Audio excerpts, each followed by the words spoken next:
நீதான் கொடுக்கணும். மொத்தம் 20 லட்சம். வருமானத்துக்கு வேற ஏதாவது வழி பண்ணணும்.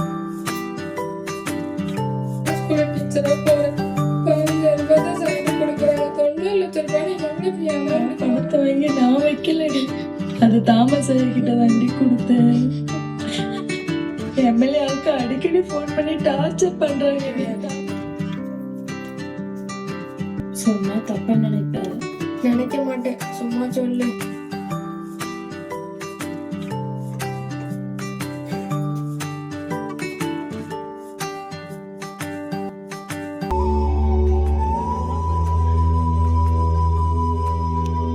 குட் நைட் கா.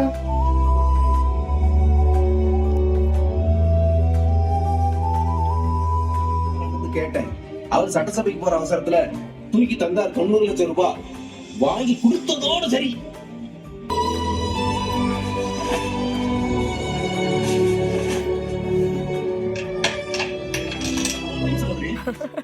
செய்தி உண்மைதான். நிலநடுக்கம் வந்துள்ளது. அவர்கள் கடவுளின் குழந்தைகள், பொய் சொல்ல மாட்டார்கள். கண்டிப்பாக 10 நாட்களில் வந்து விடுவார்கள் சகோதரி. தெரிஞ்சிரும். இந்தா அவங்க கிட்ட தான் பேசிட்டு இருக்காங்க.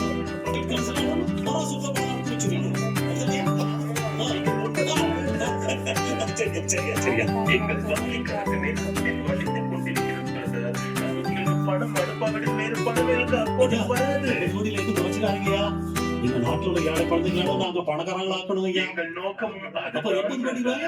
நீங்க காலையில போட்டுறீங்க. சரியா சரியா சரியா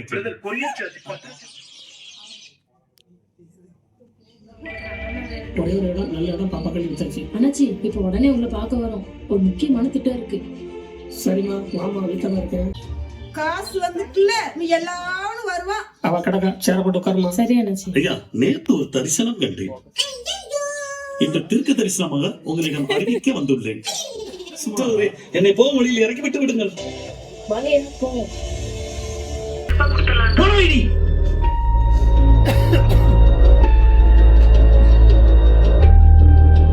மூவி ரொம்பவே இன்ட்ரெஸ்டிங்காகவும் காமெடியாகவும் போயிட்டு இருந்தது. பிரேக் வந்து ஒரு 10 மினிட்ஸ் கொடுத்துருந்தாங்க. இதுக்கப்புறம் தான் ரொம்ப காமெடியான விஷயங்களும் விறுவிறுப்பான கதைகளும் இருக்குது. பிரேக் முடிஞ்சப்பறம் ஷோ ஸ்டார்ட் பண்ணிட்டாங்க.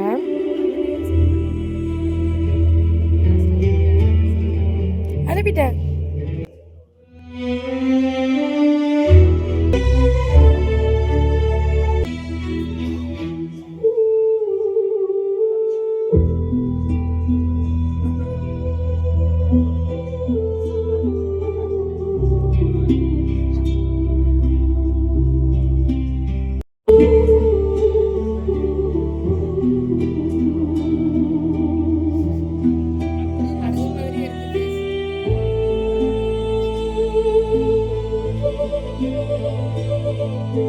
என்னோட ஃபேஸை இவ்வளோ ஃபோக்கஸில் இவ்வளோ பெரிய ஸ்க்ரீனில் பார்க்குறப்ப எனக்கு ரொம்பவே ஹாப்பியாக இருந்தது. ஒரு டிஃப்ரெண்ட் எக்ஸ்பீரியன்ஸ். ஏன்னா எனக்கு இதெல்லாம் ஃபஸ்ட்டு டைமு.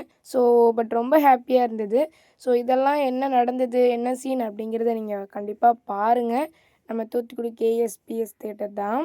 இந்த வீடியோ கிளிப்பை நேற்று இன்ஸ்டாவில் போட்டிருந்தேன். அவ்வளோ பேர் கொஷின் கேட்டிருந்தீங்க இது என்னன்ட்டு. இது எங்கள் மூவியில் வர்ற ஒரு சீனு. கண்டிப்பாக உங்களுக்கு பிடிச்ச மாதிரி தான் இருக்கும். கண்டிப்பாக பாருங்கள்.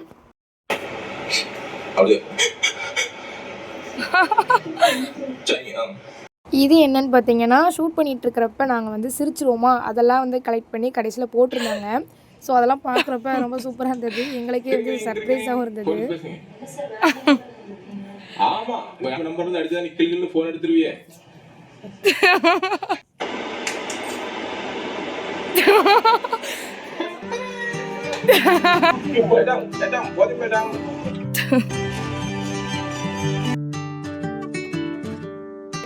நீங்க அழுதுட்டீங்களா?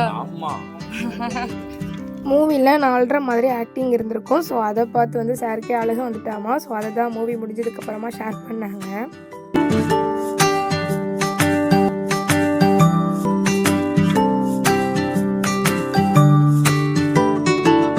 February 27 ஃப்ரைடே KSPS தேட்டர் நம்ம தூத்துக்குடியில் இருக்குல்ல, அங்கே தான் வந்து எங்களுடைய மூவி வந்து ரிலீஸ் பண்ணியிருந்தாங்க.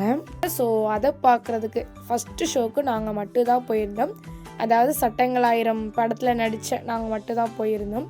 அதை தாண்டி வேறு யாருமே இல்லை. ஃபேமிலியிலேருந்து வந்து 2 பேர், ஒருத்தர் மட்டும் கூட்டிகிட்டு போயிருந்தோம், அவ்வளோதான். ஏன்னா தொடர்ந்து 3 days வந்து டிக்கெட் புக் ஆயிடுச்சு, ஹவுஸ்ஃபுல் ஆகிருச்சு. அதனால வந்து யாருமே வந்து வர முடியல ஃபஸ்ட்டு 3 நாள்.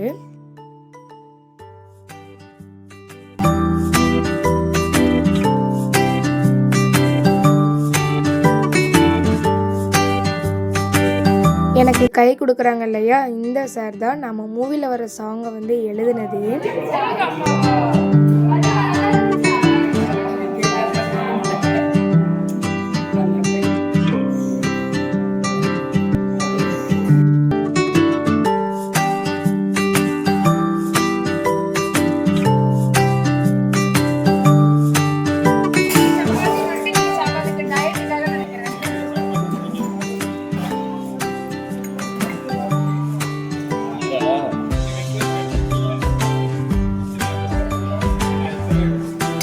நான் நடித்த படம், அதாவது எங்களோட மூவியை பார்த்துட்டு அவ்வளோ பாசிட்டிவ் கமெண்ட்ஸு, அப்புறம் பியூட்டிஃபுல்லான ஃபீட்பேக்லாம் கொடுத்துருந்தாங்க.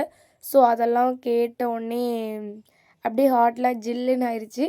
ஸோ அந்த ஜில் ஹார்ட்டோட ஸ்ட்ரைட்டாக வந்து சாப்பிட்றதுக்காக வந்தாச்சு. சட்டங்கள் ஆயிரம் டீம் எல்லோரும் தான் சாப்பிட்றதுக்காக போயிருந்தோம். அந்த ஹோட்டல் ஃபுல்லாகவே நாங்கள் தான் நிறைஞ்சு இருந்தோம். நாங்கள் ஃபஸ்ட்டே ஹோட்டலுக்கு போயிட்டோம். பின்னால் நிறைய பேர் வந்துட்டுருக்காங்க. ஸோ ஒரு டேபிள் 2 டேபிள்லாம் நம்ம டீமுக்கு காணாது. ஸோ பக்கத்தில் இருக்க டேபிளில் எல்லாருமே ஒவ்வொரு டீமாக உட்காந்து சாப்பிட்டாங்க. நீங்கள் வீடியோ ஃபுல்லாக பார்த்தீங்கன்னா தெரியும். அப்புறம் நிறைய பேர் ஃபோட்டோஸ்லாம் எடுத்தாங்க. ரொம்ப ஹாப்பியாக இருந்தது. அப்புறம் எங்களோட நடிச்சிருந்தாங்களா, அவங்களுடைய ஒவ்வொரு ரோல் பற்றியும் டிஸ்கஸ் பண்ணிகிட்டு இருந்தோம். ஏன்னா ஒரு சிலவங்க நெகட்டிவ் ரோல் பண்ணியிருந்தாங்க, காமெடி ரோல் பண்ணியிருந்தாங்க. ரியலாகவே அவங்களுடைய ஆக்டிங்லாம் வந்து அவ்வளோ பர்ஃபெக்டாகவும் சூப்பராக இருந்தது. ஸோ அதை பற்றின டிஸ்கஸ் பண்ணிகிட்டு இருந்தோம். இந்த டே எங்களுக்கு வந்து என்ஜாய்மெண்ட்டாகவும் என்டர்டெயின்மெண்ட்டாகவும் முக்கியமாக வந்து மெமரபிள் டேவாகவும் இருந்தது.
சீக்கிரமா வைக்கிறேன் உங்களுக்கு. ஒரு வழியா ரொம்ப சிறப்பா நம்ம சட்டங்கள் ஆயிரம் திரைப்படம் வந்து இன்னைக்கு ரிலீஸ் ஆயிடுச்சு. ஸோ ரொம்ப ஹாப்பியா இருக்கு. நல்லா இருக்க பாருங்கண்ணா. இவங்க யாருன்னு பாத்தீங்கன்னா, இவங்க தான் ப்ரொடியூசர் சாரு. எப்படி போஸ்ட் கொடுத்துட்டு இருக்காங்கன்னு பாத்தீங்களா? நீங்க வந்து உங்க வைஃபை திட்டுறீங்க, அதனால இப்படி கை இருக்கு. ஓகே, நான் வந்து வெளியாவே இருக்கிற மாதிரி இருக்கேன். நிறைய பேர் என்னுடைய கான்டாக்ட்ல கேட்டது ஏன்னா, உனக்கு என்னதான் சீனியம் மறைக்கிற மாதிரி இருக்கு, அல்ற மாதிரி இருக்கு அப்படின்னு கேட்டாங்க. கண்டிப்பா இப்படி கேட்டாங்க. எல்லாருமே கண்டிப்பா வந்து பாருங்க. எனக்கே இந்த டே வந்து ரொம்ப எக்ஸைட்மெண்ட்டாக இருந்துச்சு. எப்போடா ரிலீஸ் பண்ணுவாங்கட்டு நான் இன்னைக்கு வந்து பார்த்தேன். நான் போய் கியூப்ல பார்க்கல, எனக்கு இதுதான் ஃபர்ஸ்ட்டு. அதே மாதிரி நான் ஷூட் பண்ணும்போதுமே நான் வந்து அது திரும்ப எப்படி பண்ணிட்டுங்கிறதையும் பார்க்கல. ஸோ இப்போ தான் நான் ஃபுல்லாக வெளியே ஒரு படமாக பார்க்குறேன். எனக்கு படமாக பார்க்குறப்ப அவ்வளோ ஹாப்பியாக இருந்தது. பேட்டி கொடுக்குறப்ப எனக்கு எல்லாத்தையுமே சொல்லணும்னு ஆசை. பட் என்னால் எல்லாத்தையும் சொல்ல முடியல. கொஞ்சம் தான் அது சொல்ல முடிஞ்சது. ஃபர்ஸ்ட் ஆஃப் ஆல் வந்து வேல்முருகன் வச்சு நம்மளுக்கு அந்த வாய்ப்பு வந்துச்சு. டாக்டர் சுந்தர் சார் கான்டாக்ட் கிடச்சி அவங்க அதில் ஒரு வாய்ப்பு கொடுத்தாங்க. ப்ரொடியூசர் சாருமே வந்து மற்றவங்க மாதிரி கிடையாது, ஒரு ஜாலி டைப்பு, என்டர்டைன்மெண்ட்டு. இது எங்கன்னு பார்த்தீங்கன்னா தூத்துக்குடி கோர்ட்டு. அதுக்கு முன்னால் நம்ம சட்டங்கள் ஆயிரம் திரைப்படத்தினுடைய அது என்னது கட் அவுட் வச்சுருக்காங்க. ஸோ ரொம்ப ஹாப்பியாக இருக்குது.